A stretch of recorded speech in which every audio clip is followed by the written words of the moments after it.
जाहिर है कार्यक्रम में नजर डालते हैं देश, दुनिया और राज्य की प्रमुख खबरों पर। सबसे पहले अंतर्राष्ट्रीय खबरें।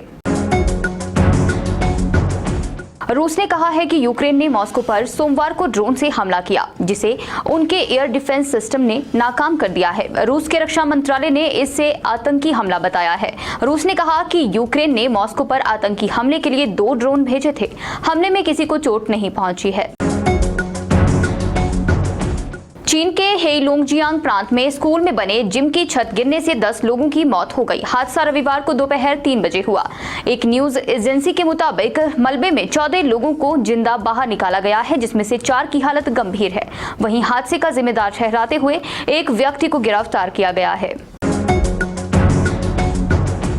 पाकिस्तान के इस्लामिया यूनिवर्सिटी ऑफ बहावलपुर में ड्रग्स और ब्लैकमेलिंग के केस का खुलासा हुआ है। स्टूडेंट्स को प्रोफेसर्स का एक गिरोह ही ड्रग्स बेच रहा था। कुछ लोगों को गिरफ्तार भी किया गया है। इनके फोन से गर्ल्स स्टूडेंट्स के वीडियोस मिले हैं। आरोप है कि इन वीडियोस के जरिए लड़कियों को ब्लैकमेल किया जा रहा था। और अब बात करते हैं राष्ट्रीय खबरों की। संसद के मॉनसून सत्र का आज तीसरा दिन है। विपक्षी दलों के गठबंधन इंडिया के सांसद मांग कर रहे हैं कि प्रधानमंत्री मोदी संसद के दोनों सदनों में मणिपुर मामले पर बयान दें। वहीं संसदीय कार्य मंत्री प्रहलाद जोशी ने कहा कि विपक्ष चर्चा से क्यों भाग रहा है। रक्षा मंत्री राजनाथ सिंह ने कहा कि हम संसद में चर्चा करने के लिए तैयार हैं। दिल्ली में एक बार फिर बाढ़ जैसे हालात बन रहे हैं। यमुना एक बार फिर खतरे के निशान से ऊपर आ गई है। सोमवार सुबह 7 बजे नदी का जलस्तर 206 मीटर तक पहुंच गया। वहीं दक्षिण गुजरात, सौराष्ट्र और कच्छ में भारी बारिश होने की संभावना है। वाराणसी में भारतीय पुरातत्व सर्वेक्षण यानी ASI ने ज्ञानवापी का सर्वे शुरू कर दिया है। सील बजू स्थल को छोड़कर पूरे परिसर का सर्वे हो रहा है। शुरुआती 3 घंटे के सर्वे में फीता लेकर पूरे परिसर को नापा गया। 4 स्टैंड कैमरे परिसर के चारों कोनों पर लगाए गए हैं। उनमें से एक एक्टिविटी रिकॉर्ड की जा रही है। तहखाने में अंधेरा ज्यादा होने से सर्वे में दिक्कत हुई। और अब बात करते हैं प्रदेश की प्रमुख खबरों की। 150 साल पहले ब्रिटिश शासनकाल में शिमला शहर को पानी देने के लिए तैयार की गई सियोग पेयजल परियोजना अब फिर से पुनर्जीवित होगी। शिमला के ऐतिहासिक एडवांस स्टडीज भवन में रहने वाले अंग्रेजी शासकों को शुद्ध पानी पिलाने के लिए तैयार की गई ये पेयजल योजना अब बरसात के दिनों में 35,000 से ज्यादा लोगों की प्यास बुझाएगी। लगभग ठप हो चुकी सिरोग परियोजना को पुनर्जीवित किया जाएगा। शिमला को पानी देने वाली कंपनी ने इसका प्लान भी तैयार कर लिया है। प्रदेश के 292 सरकारी और गैर सरकारी औद्योगिक प्रशिक्षण संस्थानों यानी ITI में प्रवेश के लिए तकनीकी शिक्षा विभाग के पास 30,000 आवेदन पहुंचे। इस दौरान इलेक्ट्रिकल और कंप्यूटर ऑपरेटर बनने के लिए सबसे अधिक आवेदन आए हैं। टमाटर के बाद अब शिमला मिर्च भी प्रदेश के किसानों को मालामाल कर रही है। शुरुआत में किसानों को शिमला मिर्च के अच्छे दाम नहीं मिले। अब शिमला मिर्च के दाम टमाटर के बराबर पहुंच गए हैं। रविवार को शिमला मिर्च और टमाटर के दाम एक जैसे रहे। शिमला मिर्च 50 से 100 और टमाटर 40 से 100 रुपए प्रति किलो तक बिका है। अब बात करते हैं समाचार पत्र की प्रमुख खबरों की।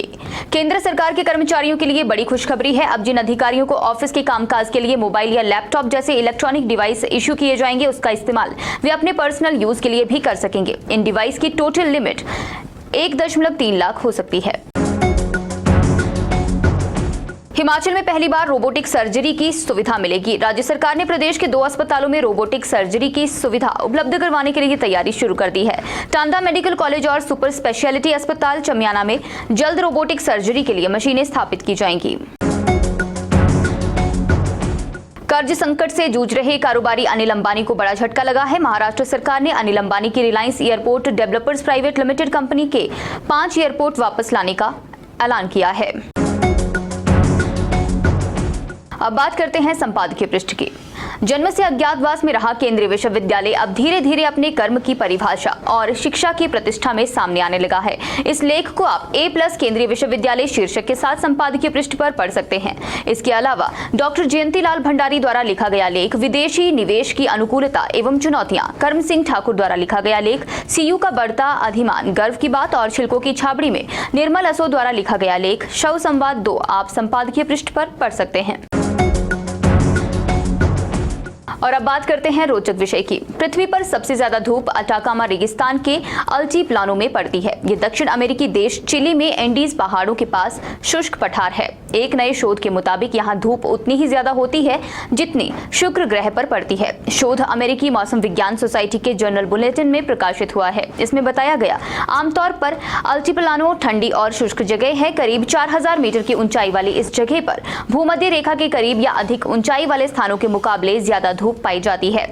अटाकामा पृथ्वी का सबसे पुराना रेगिस्तान है। ये ध्रुवों से दूर सबसे शुष्क इलाकों में से एक है। इसे रात को सबसे साफ आकाश दिखाने वाले इलाकों में भी एक माना जाता है। जाहिर है कार्यक्रम में आज के लिए बस इतना ही। बने रहें दिव्य हिमाचल टीवी के साथ।